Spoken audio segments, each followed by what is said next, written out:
ভারত থেকে 5 লক্ষ পাকিস্তানি নাগরিককে ফেরত পাঠানো হবে, সাংবাদিক সম্মেলন করে জানিয়ে দিলেন কেন্দ্রীয় মন্ত্রী। পাকিস্তানি নাগরিকদের চিহ্নিত করে ফেরত পাঠাতে হবে দাবি তুলে সাংবাদিক সম্মেলন কেন্দ্রীয় মন্ত্রী। রবিবার সকালে উত্তর চব্বিশ পরগনা জেলার ঠাকুরনগরের ঠাকুরবাড়িতে সাংবাদিক সম্মেলন করে কেন্দ্রীয় মন্ত্রী শান্তনু ঠাকুর বললেন, পাকিস্তানের মৌলবাদীরা ভারতে অশান্তি সৃষ্টি করছে, আমরা তা হতে দেব না। প্রধানমন্ত্রীর নেতৃত্বে আমাদের ভারতীয় জনতা পার্টি ইতিমধ্যেই বিভিন্ন পদক্ষেপ নিচ্ছে। ভারত সরকার পাকিস্তানের সাথে সিন্ধু চুক্তি বন্ধ করেছে, আগামীতে আরও পরিষেবা বন্ধ হবে। পাকিস্তানি নাগরিকদের দেশে ফেরার কথা বলা হয়েছে। ভারতীয় জনতা পার্টির পক্ষ থেকে ইতিমধ্যেই পাকিস্তানিদের চিহ্নিত করে পাঠানোর কাজ শুরু হয়েছে। ভারত সরকার 5 লক্ষ পাকিস্তানি নাগরিকদের চিহ্নিত করেছে। আগামী দিনে কি হতে চলেছে পাকিস্তান ভালোই টের পেয়ে যাবে। সম্প্রতি পাকিস্তানের সেনাপ্রধান থেকে শুরু করে রাজনৈতিক নেতারা ভারতকে পারমাণবিক হুমকি দিচ্ছে। আর সেই প্রসঙ্গে মন্ত্রী বললেন, পারমাণবিক শক্তি আমাদের কাছেও আছে, ওদের মিসাইল বন্দুক আর বোমায় ড্যাম পড়ে গিয়েছে। মন্ত্রী আরো বললেন, ইউএন চুক্তি অনুসারে পাকিস্তানের পারমাণবিক শক্তি ব্যবহার করার কোনো নির্দেশিকা নেই।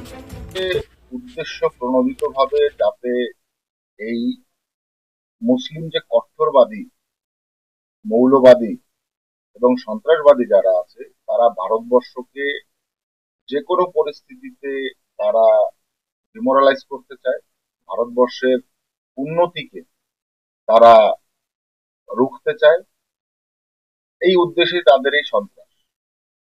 মাননীয় প্রধানমন্ত্রীজির নেতৃত্বে আমাদের যে ভারতবর্ষের সরকার রয়েছে, ভারতীয় জনতা পার্টির সরকার, সম্পূর্ণভাবে আমরা দেশের মানুষকে কনভিন্স করে সমস্ত ভারতবর্ষের নাগরিক আমরা এক আছি, যার জন্য পাকিস্তানের বিরুদ্ধে আমরা আমাদের পক্ষ থেকে একটা কঠোর নীতি আমরা নিতে চলেছি, যে তাদের সাথে কোনো প্রকার কোনো কিছুতে তাদের না কনসিডার করা হবে, তাদের সঙ্গে না কোনো ট্রেড করা হবে, না তাদের সঙ্গে কোনো রকম আমাদের সম্পর্ক থাকবে। আপনারা কিছুদিন আগে দেখেছেন একটা বিজ্ঞপ্তি আমাদের সেন্ট্রাল গভর্নমেন্টের থেকে দেওয়া হয়েছে, যে তাদের সাথে সিন্ধু জল চুক্তি আমরা বন্ধ করে দিয়েছি, আমরা চিনাবের যে জল চুক্তি সেটা বন্ধ করেছি, আমরা এয়ার স্পেস বন্ধ করেছি, এবং যে সমস্ত ট্রেড গুলো হতো সেই ট্রেড গুলো বন্ধ করে দিয়েছি।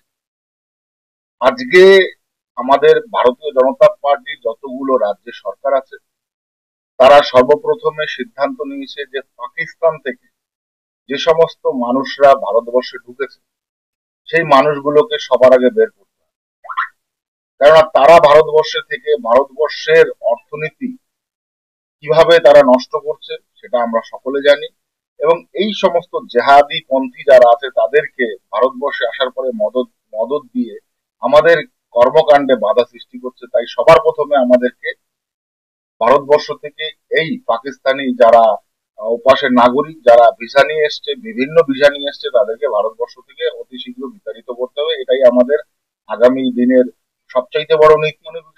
পারমাণবিক শক্তি কতটা শক্তিধর, ঠিক আছে, ভেতরে ড্যাম পড়ে গেছে, তাদের ম্যাক্সিমাম বন্দুক থেকে শুরু করে, কামান থেকে শুরু করে, ট্যাঙ্ক থেকে শুরু করে সমস্ত কিছুতে, ঠিক আছে, বালি ভরা।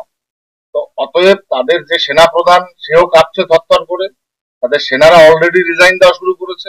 এমতো পরিস্থিতি আগামী দিনে আপনারা দেখেছেন যে শুধু জল চুক্তি বন্ধ করাতে কেঁপে উঠেছে পাকিস্তান সরকার, আরো অনেক রকম প্রসেস শুরু হবে, সেটা সময়ের অপেক্ষা। গভর্নমেন্ট সেটা করবেই, গভর্নমেন্ট বদ্ধপরিকর পাকিস্তানকে গাইড দেবে এবং পাকিস্তানকে শিক্ষা দেবে আগামী দিনে যাতে পাকিস্তান থেকে এই সমস্ত জেহাদি বা উগ্রপন্থীবাদকে প্রক্সি দিয়ে ভারতবর্ষে যাতে আগামী দিনে এই সমস্ত সন্ত্রাসবাদ না চালাতে পারে। অনেক ক্ষেত্রে